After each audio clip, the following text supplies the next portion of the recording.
Good evening, friends. আজি এটা নতুন বিষয়ৰ ওপৰত কিছু আলোচনা কৰিব বিচাৰিছোঁ। মহাবিদ্যালয় বা শিক্ষানুষ্ঠানত চলচ্চিত্ৰৰ বাণিজ্যিক প্ৰচাৰ। বিগত কিছু বছৰৰ পৰা দুবছৰৰ বেছি নহয় বোধ কৰোঁ, আমি আমাৰ শিক্ষানুষ্ঠানসমূহত বিশেষকৈ মহাবিদ্যালয় আৰু কিছু পৰিমাণে ইউনিভাৰ্চিটি বিশ্ববিদ্যালয় পৰ্যায়ৰ শিক্ষানুষ্ঠানসমূহত চলচ্চিত্ৰৰ প্ৰচাৰৰ বাবে বিভিন্ন ব্যৱসায়িক কাৰ্যসূচী প্ৰচাৰ কাৰ্যসূচী গ্ৰহণ কৰা আমি দেখা পাইছোঁ আৰু তাৰ সুফল দুখনমান চলচ্চিত্ৰই খুব ভাল ধৰণে পাইছে। শেহতীয়াভাৱে এখন চলচ্চিত্ৰই প্ৰথম 5 দিনতে 2 crores প্লাছ বিজনেছ কৰিছে। এজন অসমীয়া হিচাপে মই এই কথাটিত খুবেই আনন্দিত। অসমীয়া চলচ্চিত্ৰই ব্যৱসায় ভাল কৰিছে, তাত আপত্তি কৰিবলগীয়া একো নাই। আমাৰ আলোচনাৰ বিষয়টো ক'ব খোজা বিষয়টো হ'ল শিক্ষানুষ্ঠানত চলচ্চিত্ৰৰ ব্যৱসায়িক প্ৰচাৰ।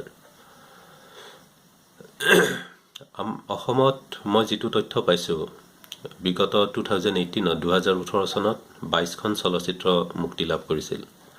তাৰ আগৰ বছৰ 2017 চনত 24খন চলচ্চিত্ৰই মুক্তি লাভ কৰিছিল। তাৰ মানে প্ৰায় 20খনমানকৈ চলচ্চিত্ৰ প্ৰতি বছৰে, গড়ে প্ৰতি মাহে 2খনকৈ চলচ্চিত্ৰ অসমত ৰিলিজ হয়। এতিয়া এই আটাইবিলাক চলচ্চিত্ৰক যদি আমি অসমৰ বিভিন্ন শিক্ষানুষ্ঠান মহাবিদ্যালয়সমূহত প্ৰচাৰ কৰিবলৈ অনুমতি দিওঁ, মোৰ বাবে চিন্তাৰ বিষয়টো হৈছে আমাৰ মহাবিদ্যালয় বা অন্য শিক্ষানুষ্ঠানসমূহ যিটো মূল উদ্দেশ্য সন্মুখত ৰাখি পেলাই, যিটো লক্ষ্য সন্মুখত ৰাখি প্ৰতিষ্ঠা কৰা হৈছে বা তেওঁবিলাকৰ মূল এইম যিটো, সেই কামখিনি মূল লক্ষ্যৰ কামখিনি কৰিবলৈ পৰ্যাপ্ত সময় পাবনে নাই, থাকিবনে নাই। আৰু যদি নাথাকে, বছৰি 20খন ছবিক মহাবিদ্যালয়সমূহত বাণিজ্যিক প্ৰচাৰৰ বাবে অনুমতি দিয়াৰ পিছত মহাবিদ্যালয়সমূহে নিজৰ কাম কৰিবলৈ যদি সময় নাপায়, তেতিয়াহ'লে বিকল্প কি নিয়ম কৰিব পৰা যায়? চিলেক্টিভ পাৰ্মিশ্যনৰ কথা আহিব নেকি? তাৰমানে কিছুমান পাৰ্টিকুলাৰ প্ৰডিউচাৰক অনুমতি দিয়া হ'ব আৰু কিছুমানক অনুমতি দিয়া নহ'ব। এয়াও নিশ্চয় গ্ৰহণযোগ্য হ'ব নোৱাৰে, কাৰণ আমাৰ দেশত আইনগতভাৱে আইনৰ চকুত সকলো সমান, সকলোৰে সমান অধিকাৰ থাকিব। চলচ্চিত্ৰৰ প্ৰডিউচাৰৰ ক্ষেত্ৰতো সেয়া প্ৰযোজ্য হ'ব। কোনোবা নামী প্ৰডিউচাৰ, গ্লেমাৰ থকা প্ৰডিউচাৰক আমি অনুমতি দিম আৰু কোনোবা সিমান নামী ধনী প্ৰডিউচাৰ নহয়, কিবাকে সাংস্কৃতিক মন এটা আছে কাৰণে চলচ্চিত্ৰ জগতখনত যুঁজি আছে, সংগ্ৰাম কৰি আছে, তেওঁবিলাকক আমি অনুমতি নিদিম, এয়া নিশ্চয় গ্ৰহণযোগ্য হ'ব নোৱাৰে। গতিকে যদি আমি অনুমতি দিওঁ, প্ৰতি বছৰে এই যে 20ৰ পৰা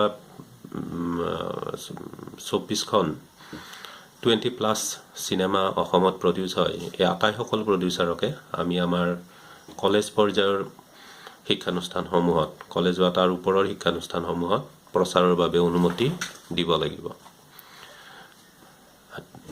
এই মহাবিদ্যালয়সমূহৰ মুৰব্বীসকললৈ মোৰ এইটোৱেই প্ৰশ্ন, এইখিনি অনুমতি প্ৰদান কৰাৰ পিছত তেওঁবিলাকৰ শৈক্ষিক দিনপঞ্জী, শৈক্ষিক কাৰ্যসূচী কেনেকৈ সুচাৰুৰূপে সমাপন কৰিব পাৰে। ইতিমধ্যে এই ট্ৰেণ্ডটো আৰম্ভ হৈছে। অইন এখন চিনেমাৰ প্ৰচাৰতো শিক্ষানুষ্ঠানসমূহ ব্যৱহৃত হ'বলৈ লৈছে। সেই বিশেষ চলচ্চিত্ৰখনৰ প্ৰযোজককে লৈ কলাকুশলীসকল মহাবিদ্যালয় গৈ পেলাই প্ৰচাৰ কাৰ্য চলাবলৈ লৈছে বুলি আমি গম পাইছোঁ।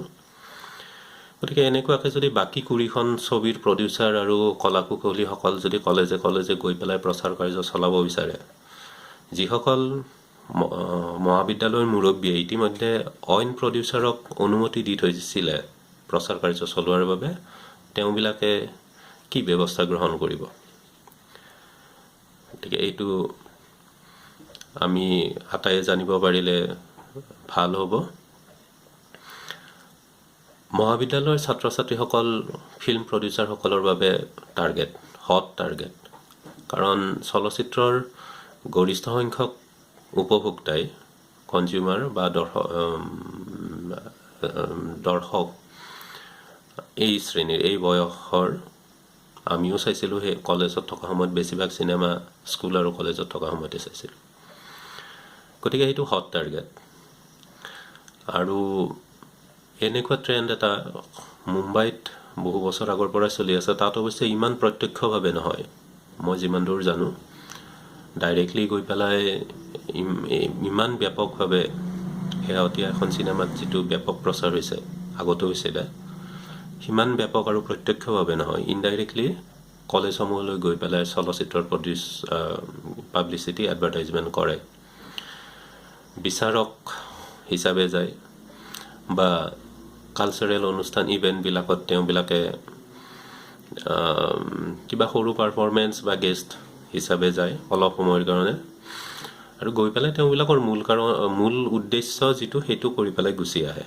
মূল উদ্দেশ্যটো হ'ল সেই সময়ত তেওঁবিলাকৰ যিখন চিনেমা ৰিলিজ হ'বলগীয়া আছে সেই বিষয়ে প্ৰচাৰ চলাব, লগত দলটোও লৈ যায় জাজ হিচাপে। সেইকাৰণে তেওঁবিলাকে লগত কিছুমান, আচলতে যদিও কোনোবা বিশেষ পৰিচালক বা অভিনেতা বা সংগীত শিল্পীক জাজ হিচাপে মাতে, তেওঁবিলাকে গ্ৰহণো কৰে। তেওঁবিলাকৰ বাবে তেওঁবিলাকৰ টীমত অইন জাজ ৰাখিয়ে থয় মই জনামতে, আৰু তেওঁবিলাকৰ নামটো সেই বিশেষ অভিনেতা, গায়ক বা প্ৰডিউচাৰজনৰ থাকে, কিন্তু জাজৰ বিচাৰৰ কাম তেওঁৰ ফেৰনীয়া মানুহে কৰে। তেওঁ কিছু সময়ৰ কাৰণে যায়, অলপ দেখা দিয়ে আৰু নিজৰ ফিল্মখনৰ ব্যৱসায়িক প্ৰচাৰ চলায়। এয়া ডাইৰেক্ট প্ৰচাৰ নহয়, ইনডাইৰেক্টলি। কিন্তু আমাৰ অসমত যিটো হ'ব লৈছে এয়া প্ৰত্যক্ষভাৱে আমি দেখিছোঁ, সম্পূৰ্ণ প্ৰত্যক্ষভাৱে চলচ্চিত্ৰৰ প্ৰচাৰ হ'বলৈ লৈছে। আৰু ইয়ে আমাক অদূৰ ভৱিষ্যতে শিক্ষানুষ্ঠানসমূহৰ শৈক্ষিক পৰিৱেশ ৰক্ষা কৰাত কেনেকুৱাকৈ সহায় কৰিব পাৰিব, সেয়া সেই বিশেষ শিক্ষানুষ্ঠানসমূহৰ মুৰব্বীসকলে নিশ্চয় চিন্তা কৰি চাইছে, চিন্তা কৰি পেলাই অনুমতি দিছে, আৰু সেইখিনি আমি জানিব পাৰিলে বেয়া নহ'ব। ব্যক্তিগতভাৱে মই খুব পজিটিভ দেখা নাই এনেকুৱাকৈ শিক্ষানুষ্ঠানসমূহক প্ৰডিউচাৰসকলৰ ব্যৱসায়িক উদ্দেশ্য পূৰণৰ অৰ্থে ব্যৱহাৰ কৰিবলৈ দিয়াত মই এটা খুব লং টাৰ্ম পজিটিভ ইফেক্ট দেখা নাই। আৰু সেইবাবে মই নিজে ঠিক কৰিছোঁ, আৰু সেইটো কৰিও আহিছোঁ, এনেকুৱা চলচ্চিত্ৰ, এনেকুৱা চিনেমা মই নাচাওঁ, মই চোৱাও নাই। চাম, তেওঁবিলাকৰ ব্যৱসায়ত সহায় নোহোৱাকৈ কিছুদিন পিছত মোবাইলত ওলাব, ভিডিঅ'ত ওলাব, পাইৰেচি হ'ব, বাকী যেনেকুৱাকৈ ধৰণে নহয় তেনেকুৱাকৈ চাম। মই এই দুখন চিনেমা চোৱা নাই। আৰু যিখন চিনেমাৰ এতিয়া প্ৰচাৰ হ'বলৈ ধৰিছে, এজন বিখ্যাত অভিনেতাই, অসমৰ বিখ্যাত অভিনেতাই প্ৰডিউচ কৰিছে, আৰু তেওঁৰ সতীৰ্থসকলক লৈ, চিনেমাখনৰ জড়িত সতীৰ্থসকলক লৈ পেলাই মহাবিদ্যালয়সমূহত প্ৰচাৰ চলাবলৈ লৈছে। সেই চিনেমাখনো মই নাচাওঁ বুলি ঠিক কৰিছোঁ। চালে মই অইন ধৰণে কিছুদিন পিছত উপলব্ধ হ'ব বুলি মই ভাবোঁ, আৰু তেনেকুৱাকৈ চাম। এয়া মোৰ নিজা সিদ্ধান্ত। মই কাকো এনেকুৱা কাম কৰিবলৈ আহ্বান জনোৱা নাই। কেৱল মোৰ দুৰ্নীতিটো মাৰ নোযোৱালৈকে মই এনেকুৱাকৈ চলিম। মই এই চিনেমাসমূহ হললৈ গৈ নাচাওঁ। ইয়াৰ বাবে মই প্ৰডিউচাৰসকলক দোষ দিব বিচৰা নাই। তেওঁবিলাকে কষ্টোপাৰ্জিত ধনেৰে ব্যৱসায় এটা কৰিছে, আৰু সেই ব্যৱসায়টো সফল কৰাৰ বাবে এভেইলেবল এভৰি চ'ৰ্চেছ তেওঁবিলাকে ইউটিলাইজ কৰিবলৈ চেষ্টা কৰিব। আৰু সেইটো যিহেতু কৈছোঁৱেই, চলচ্চিত্ৰ জগতত হট টাৰ্গেট হ'ল কলেজৰ ছাত্ৰ ছাত্ৰীসকল, গতিকে সেইখিনিক আকৰ্ষিত কৰিবলৈ তেওঁবিলাকে এভেইলেবল চ'ৰ্চেছবিলাক ইউটিলাইজ কৰিবলৈ চেষ্টা কৰিব। প্ৰডিউচাৰসকলৰ দোষ নাই, প্ৰডিউচাৰসকলে নিজৰ কাম কৰিছে। কিন্তু যিসকল শিক্ষানুষ্ঠানৰ মুৰব্বীয়ে এই অনুমতিটো দিছে তেওঁবিলাকে নিজৰ দায়িত্ববোধ আৰু দায়িত্ব জ্ঞান